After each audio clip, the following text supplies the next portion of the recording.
Alors vous avez dit match, mais il n'y a pas eu match, Isabelle. C'est ça l'information, c'est que le carton de la section paloise qui fait une belle opération dans la course au maintien sur la pelouse d'Agen, qui on le rappelle n'a toujours pas gagné la moindre rencontre en stop 14. On les avait vus afficher certaines valeurs la semaine dernière à Toulon. Aujourd'hui, Marie-Alice, ils n'ont pas hésité face à ces Palois qui ont maîtrisé du début à la fin.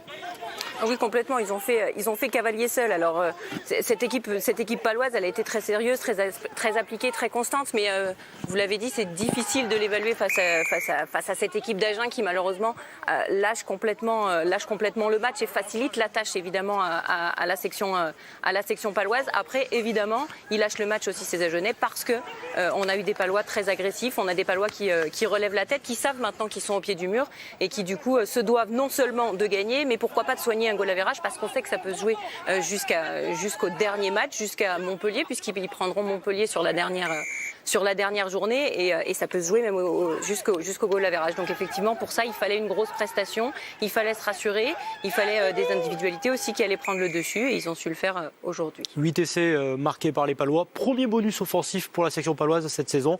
C'est un bon moment puisqu'ils passent, ils font une bonne opération au classement. Une victoire et bonifiée qui fait du bien et qui arrive sur une semaine un peu particulière pour la section. Nicolas Souchon, la section qui a enregistré justement cette semaine l'arrivée de 2 renforts de poids, 2 champions du monde, un sur le terrain, un sur le banc.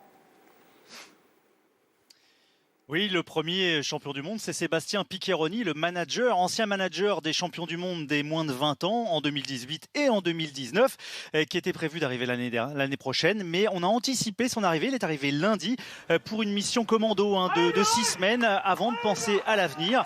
Alors, c'est un jour de première pour lui. Alors, est-ce qu'il y aura vraiment des enseignements à l'issue de ce match? Pas sûr, étant donné l'opposition. Mais la section a fait le job. Elle a été sérieuse de la première à la dernière minute. Et puis, il a pu s'appuyer sur des hommes connus, comme cet homme Vincent Pinto qui donne le ballon à Dobagna pour laisser du bonus offensif. C'était un des champions du monde en 2019 avec les moins de 20 ans. L'autre champion du monde, c'est lui, Elton Jantjies, le champion du monde sud-africain, joker médical et pigiste de luxe. Il a fait des bons débuts, puisque une belle pénalité que vous voyez ici à peu près 50 mètres, et elle n'était pas facile.